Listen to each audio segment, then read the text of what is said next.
வெளியே போகுது ஓனா எங்களுக்கு ஐபிஎல் கப்பே வேணாம்ட்டு இருந்த ஆர்சிபி அணியினர் நேற்று அதிரடியாக ஆடி அதிசயமாக ஆடி அற்புதமாக ஆடி தங்களது இரண்டாவது வெற்றியை இந்த சீசன் ஐபிஎல்ல பதிவு பண்ணிட்டாங்க. நேற்றுக்கான 41வது மேட்சை பத்தி இந்த வீடியோல பார்த்துடலாம். குவி இந்தியாவின் தலை சிறந்த vernacular edtech brand, skilling everyone everywhere.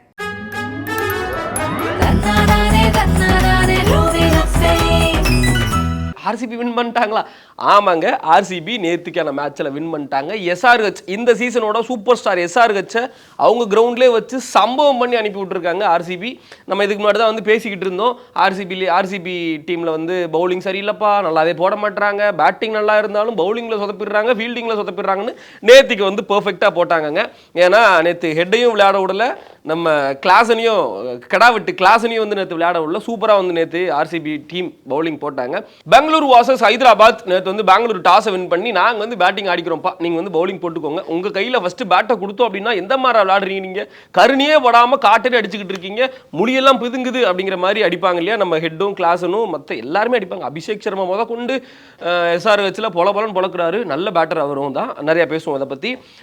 Bangalore வந்து பேட்டிங் ஆடினாங்க ஒரு மாதிரி ஸ்லோவாக இல்லை ஸ்டார்டிங் வந்து நம்ம கோலியும் சரி டூப்ளிஸையும் சரி செம்மையாக ஆரம்பித்தாங்க. 3 ஓவருக்கு 40+ ஸ்கோர் எடுத்தாங்க. சரி ஓகே, இன்னைக்கு டீம் ஸ்கோர் எகிரு நீ 280 அடிக்கிறியா, உன்னோட நான் அதிகமாக அடிக்கிறேன் 290ங்கிற மாதிரி போகும்னு எதிர்பார்ப்பு தொலைநோக்கு பார்வை எல்லாத்தையும் உடச்சி இல்லைங்க. இன்றைக்கி எனக்கு நான் அடித்து தான் ஆடினேன், ஆனாலும் பெருசாக கனெக்ட் ஆகலைன்னு சொல்லி ஃபஸ்ட் அவுட்டாக ஃபேப் அவுட் ஆனாருங்க. ஃபேப் வந்து ஒரு 25 ரன்னு கிட்ட அடித்தாருங்க. நல்லா தான் மேம் பேசுவான், நல்லா வாழைப்பழம் மாதிரி பேசுவாங்கிற மாதிரி நல்லா தான் சார் அடிச்சுக்கிட்டு இருந்தார் அவர், நல்லா காட்டறி அடிச்சுக்கிட்டு இருந்தார். என்ன நினச்சாருன்னு தெரியல, பொசுக்குன்னு கேட்சை கொடுத்து கிளம்பிட்டார். அடுத்ததாக வந்து ஜேக்ஸ் நேற்று அவரோட பேட்டிங் ஜோக்ஸ் ஆயிடுச்சு அப்படின்னு நினைக்கிறேன், நேற்று பெருசாக பெர்ஃபார்ம் பண்ண முடியல. அடுத்ததாக வந்த பட்டிதார், ஓகே நம்ம வந்து பட்டிதார் பார்த்து பத்திரமா அடிக்கணும் அப்படிங்கிறதுக்காக நல்லா கம்பெனி கொடுத்தாருங்க. 4 6 தொடர்ந்து ஒரு ஓவர் அடித்து படுத்து கிடந்த ஆர்சிபி அணியின் நம்பிக்கையை எடுத்து நிப்பாட்டினாருன்னு தான் சொல்லணும். பட்டிதாரோட பிளே நேற்று அப்படி தான் இருந்துச்சு. கோலிக்கு ஒரு நல்ல ஒரு சப்போர்ட்டிங் ரோல் பண்ணார். கோலியும் வந்து அடித்து விளையாண்டுட்டு இருந்த கோலி கூட ஒரு லெவலுக்கு மேலே நிப்பாட்டி போதும், ஓகே நமக்கு வந்து தட்டி கொடுத்து விளையாடலாம், பட்டிதார் அடிச்சுக்கிட்டு இருக்கிறாரு, அவருக்கு ஸ்ட்ரைக் ரொட்டேட் பண்ணலாம் அப்படிங்கிறதுல ஒரு மெச்சூரிட்டியான ஒரு எக்ஸ்பீரியன்ஸான பிளேயர் என்ன பண்ணுவாரோ நேற்று அதை கோலி பண்ணாருங்க. அவரும் ஒரு 50+ ஸ்கோர் எடுத்தார், பட்டிதாரும் 50 எடுத்தார். என்ன ரெண்டு பேர் நல்லா விளையாண்டாங்க. 2 பேர் தான் நேற்று ஆர்சிபி அணியினர் 200+ போயிருக்காங்க. அதுக்கு முக்கிய காரணம் அப்படிங்கிறது வந்து கோலியும் பட்டிதார் தான் சொல்லி ஆகும். 50 போட்ட உடனே அவுட் ஆகிட்டாங்க. பட்டிதர் 50 போட்டு அடுத்த பால் கேட்ச் கொடுத்து அவுட்டு, கோலி அவர்கள் 50 போட்டு அடுத்த பால் கேட்ச் கொடுத்து அவுட்டு. கொஞ்சம் நின்று ஒரு 50 ரன் ஒரு 70 ரன் 80 ரன் அடிச்சிருந்தோம் அப்படின்னா இன்னும் ஸ்கோர் வந்து நல்லா போயிருக்கும், ஜாலியாக இருந்திருக்கும். அப்படிங்கிற மாதிரி தான் நேற்று போச்சு. டக்குன்னு அவுட் ஆகிட்டு போனாங்க. டிகே வந்தார், டிகேக்கும் பெருசாக கனெக்ட் ஆகலை. கேமரூன் கிரீன் நேற்று வந்து ஒரு செம்ம நாக்கு ஒன்று ஆடினார். பசுமை வாய்ந்த மனிதன், நல்லா டாலாக இருக்கிற ஒரு மனிதன். நேற்று ஒரு 37 அந்த மாதிரி ஒரு ஸ்கோர் எடுத்தார், நல்ல ஸ்கோர் எடுத்தார். அப்படி இப்படின்னு அடித்து 206 அப்படிங்கிற ஒரு டார்கெட்டை வந்து ஆர்சிபி அணியினர் செட் பண்ணாங்க. எஸ்ஆர்ஹெச் இந்த சைடில் இருந்துட்டு 206 என்னங்க 280க்கு சம்திங் அடித்த எங்களுக்கு 206 அப்படிங்கிற ஒரு டார்கெட் அப்படிங்கிற மாதிரி தான் நேற்று நம்ம ரியாக்ட் ஆகணும். இந்த மாதிரி தான் தூசி தட்டுற ஸ்கோருங்க எங்களுக்கு அப்படிங்கிற மாதிரி தான் எஸ்ஆர்ஹெச் வந்து பார்த்துக்கிட்டு இருந்தாங்க. நமக்கு பார்க்கும்போது அப்படி தான் இருந்துச்சு, என்னங்க எஸ்ஆர்ஹெச் கூட போயிட்டு 206 ரன் அடிச்சு வச்சிருக்கீங்க.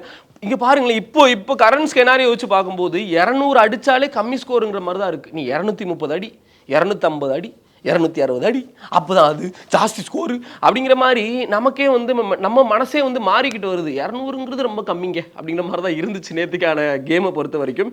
ஸோ செகண்ட் இன்னிங்ஸில் எஸ்ஆர்ஹெச் வந்து இறங்கினாங்க. வழக்கம் போல் Abhishek Sharma versus Head. RCB அணியிலேருந்து ஃபஸ்ட் ஓவர் போட வந்த ஜாக்ஸு டக்குன்னு வந்து ஹெட்டை விக்கெட் எடுத்துட்டாரு. ஏங்க என்ன நடக்குது, உண்மையாக நடக்குது ஏன் அப்படின்னா இந்த சீசன் ஐபிஎல்லில் ஹெட்டு கொடுத்த பர்ஃபார்மன்ஸ் அப்படி மனுஷன் தலைலாம் வலிக்கிற அளவுக்கு கழுத்தில் இப்படி பார்த்து டெய்லி எஸ்ஆர்ஹெச் மேட்ச்னாலே மூத்தடவி மேட்ச் பார்க்குற மாதிரி ஆகிப்போச்சு. அந்த மாதிரி அடித்து நேற்றுக்கு வந்து 1 ரன்னில் அவுட் ஆகுறாரு அப்படின்னு பார்க்கும்போது ஆச்சரியம், என்ன ஹெட் என்ன 1 ரன்னில் அவுட் ஆகுறீங்க, இது உங்கள் இந்த சீசனோட பரம்பரையிலே கிடையாதே அப்படிங்கிற மாதிரி தான் இருந்துச்சு. அற்புதமாக ஆச்சரியமாக நேற்று வந்து ஹெட்டு வந்து 1 ரன்னில் அவுட் ஆகிட்டு போனதுனால எஸ்ஆர்ஹெச் வந்து தடுமாற ஆரம்பிச்சிட்டாங்க. ஓவர்லேயே விக்கெட்டு முக்கியமான தலை ஹெட்டு அவுட். எஸ்ஆர்ஹெச் அணியினர் தடுமாற ஆரம்பிச்சிட்டாங்க. அதுக்கப்புறம் அபிஷேக் சர்மா அவர் குட்டி பையன் பார்க்கறதுக்கு பல மாதிரி தான் சார் இருப்பான், அடிக்க ஆரம்பிச்சான்னா பஞ்சாயத்து கிணறுலாம் உடஞ்சு போயிடும் பார்த்துக்கோங்க, பயங்கரமாக அடிப்போம் பார்த்துக்கோங்க, பாகிஸ்தான் வரைக்கும் பந்து போகும் பார்த்துக்கோங்க அப்படிங்கிற மாதிரி நேற்று அபிஷேக் சர்மாவும் ஒரு நல்ல நாக்கு ஆடினாரு. 13 பால்ல 31 ரன்னு, அதுக்கப்புறம் அவுட் ஆகிட்டு கிளம்பிட்டாருங்க. நல்ல ஒரு நாக்கு தான் அபிஷேக் சர்மா. குட்டி பையன் சுட்டி பையன் நல்லா விளையாடினாரு. வாய்ப்பு உங்களுக்கு நிறையா இருக்குது சார். அடுத்ததாக வந்து மார்க்கம் ஆடினாரு. பெருசாக அவரால் இந்த சீசனில் ஸ்கோரே பண்ண முடியலங்க, ரொம்ப அவுட் ஆஃப் ஃபார்மில் இருக்கார். அவர்கிட்ட இருந்து இப்போ வரைக்கும் ஒரு பெரிய லெவல் ஸ்கோர் எதிர்பார்க்கவே முடியல. ஒரு எல்பிடபிள்யூவில் அவுட்டு, ரிவ்யூ எடுத்தார். அவுட் இல்லை சார், இது அவுட்டே கிடையாது அப்படின்னாரு. அவுட்டு தான் தம்பி அப்படின்னு சொல்லி தேர்ட் அம்பையர் கொடுத்த முடிவில் கிளம்பி வெளியே போயிட்டார். அடுத்ததாக கெடாவட்டி கிளாசன் வந்து இறங்கினார். வந்து உடனே வந்து ஒரு 6 விட்டோன்னு பயந்துட்டேன், போச்சு. ஹெட்டு விட்ட எல்லாத்தையுமே வந்து கிளாசன் வந்து ஃபுல்ஃபில் பண்ண போறாரு, முரட்டடி அடிக்க போறாரு அப்படின்னு தான் நினச்சிக்கிட்டு இருந்தோம். ஆனால் கேட்ச் கொடுத்து அவுட் ஆகிட்டு கிளம்பிட்டார். என்னங்க ஹெட் அவுட்டு, கிளாசன் அவுட்டு, இப்போ எஸ்ஆர்ஹெச்சில் யார் இருக்கா, யாருமே இல்லையே, எப்படி 200 போகும் அப்படிங்கிற மாதிரி தான் யோசிச்சு பார்த்துக்கிட்டு இருந்தோம், ஆச்சரியத்தோட பார்த்துக்கிட்டு இருந்தோம். அவுட்டு. அடுத்ததாக கேப்டன் கம்மின்ஸ் எப்படியாவது இந்த டீமை ஒரு டீசென்ட் லெவல் ஸ்கோருக்கு எடுத்துகிட்டு போகணும். ஏன்னா இன்னைக்கு இந்த சீசன் ஐபிஎல்ல நம்ம அப்படி ஒரு பெர்ஃபார்மன்ஸ் கொடுத்து வச்சுருக்கோம். நம்ம தான் வந்து ராக் ஸ்டார், சூப்பர் ஸ்டார், இந்த ஐபிஎல்லின் காடு அப்படிங்கிற மாதிரி லெவலுக்கு எஸ்ஆர்ஹெச் வந்து ஒரு பயங்கரமான ஸ்கோரில் அடிச்சிருக்காங்க இல்லையா, அதை மெயின்டைன் பண்ணணும் அப்படிங்கிறதுக்காக கம்மின்ஸ் அவருடைய கடமையை வந்து கரெக்டாக கடைபிடித்தார் அப்படின்னு தான் வந்து சொல்லணும். ஓகே, ஒரு 30+ ஸ்கோர் அடிச்சாருங்க. நல்லா 6-4 அடிச்சாரு. அதுக்கு மேலே கேட்சை கொடுத்து கிளம்பிட்டார். அகமதை பற்றி பேச மறந்துட்டோங்க. எஸ்ஆர்ஹெச்சில் ஒரு நல்ல நாக் ஆடினாரு. ஒரு 40 ரன் 40+ ஸ்கோர் எடுத்திருக்காருன்னு நினைக்கிறேன். அது பாலுக்கு பால் எடுத்தாருங்க. அதனால பெருசாக அவரோட பர்ஃபார்மன்ஸ் பேச முடியல. ஏன்னா இந்த சீசனில் ஐபிஎல் அதுவும் பாலுக்கு பால் ஸ்கோர் எடுத்தோம் அப்படின்னா எப்படிங்க பேச முடியும்? ஏன்னா இப்போ ஆர்சிபி மேட்ச்லேயுமே வந்து பார்த்தீங்க அப்படின்னா கோலி அவர்கள் 40+ பாலுக்கு தான் வந்து 50 போட்டிருக்காரு. அப்படிங்கும்போது அது ஒரு பெரிய நாக்கை எடுத்துக்க முடியல. நல்ல நாக்கு தான், ஒரு கன்சிஸ்டண்ட்டாக அவர் வந்து அடிச்சிட்டு இருக்காரு. ஆரஞ்சு கேப் வந்து வச்சிருக்கிறாரு. ஒரு நல்ல நாக்கு ஆடினாலும் இந்த என்ன சொல்றது, 43 பாலுக்கு 50 ரன் அப்படிங்கிறது வந்து ரொம்ப ஒரு கம்மியான ஸ்கோர். அதே மாதிரி தான் நேற்று வந்து அகமது அவர் வந்து ஒரு 40 ரன் எடுத்தார். ஆனால் அந்த 40 ரன் ரொம்ப முக்கியமாக தேவைப்பட்ட ஒரு ரன் அப்படின்னு தான் சொல்லணும். எஸ்ஆர்ஹெச்க்கு அவ்வளோ டவுனில் இருந்தாங்க.